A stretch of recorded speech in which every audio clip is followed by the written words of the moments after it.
अस्सलाम अलैकुम नाजरीन। ड्रामा सीरियल उशेर की नई किस्त एक बार फिर जज्बात, गुस्से और रिश्तों की कशमकश से भरपूर है। कहानी का आगाज होता है जब फजर शेर जमान को बहुत संजीदगी से समझाती है कि वो अब बच्चा नहीं रहा और अगर वो वाकई अपनी जिंदगी को बेहतर बनाना चाहता है तो इसे अपने गुस्से पर काबू पाना होगा। फजर इससे याद दिलाती है कि रीता इससे बेपनाह मोहब्बत करती है और 1 साल से इसके नाम पर बैठी हुई है। आज रीता अपने वालिदैन के साथ शेर से मिलने आ रही है और ये मुलाकात उनके लिए फैसलाकुन साबित हो सकती है। फजर इसे साफ साफ कहती है, अगर तुमने एक बार फिर कोई गलती की तो ये लोग तुमसे हमेशा के लिए दूर हो जाएंगे। शेर खुद को पुरसुकून रखने की भरपूर कोशिश करता है।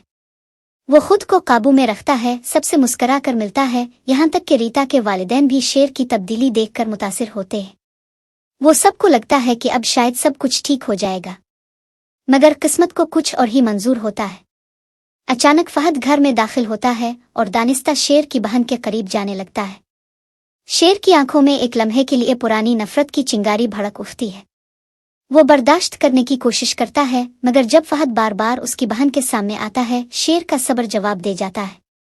गुस्से में वो न सिर्फ फहद को जमीन पर पटक देता है बल्कि रीता को भी पीछे हटा देता है, जिससे वो गिर पड़ती है। ये मंजर देखकर रीता के वालिदैन सख्त मायूस हो जाते हैं और फैसला कर लेते हैं कि वो ये रिश्ता मजीद बरकरार नहीं रख सकते। रीता की मां नम आंखों से कहती है, हमने एक मौका दिया लेकिन शायद कुछ जख्म कभी नहीं भरते। फजर दिल गिरफ्ता होकर शेर से सवाल करती है, क्या यही तुम्हारी मोहब्बत का सिला है? तुम जानते थे कि ये लम्हा कितना अहम है, फिर भी खुद को रोक न पाए।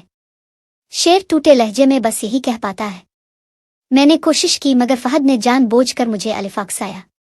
फजर की आवाज में दुख और गुस्सा होता है, तो क्या हर बार कोई तुम्हें अलिफाक्साएगा और तुम अपनी सारी मेहनत ज़ाय कर दोगे? अब सवाल यह है, क्या शेर को दूसरा मौका मिलेगा?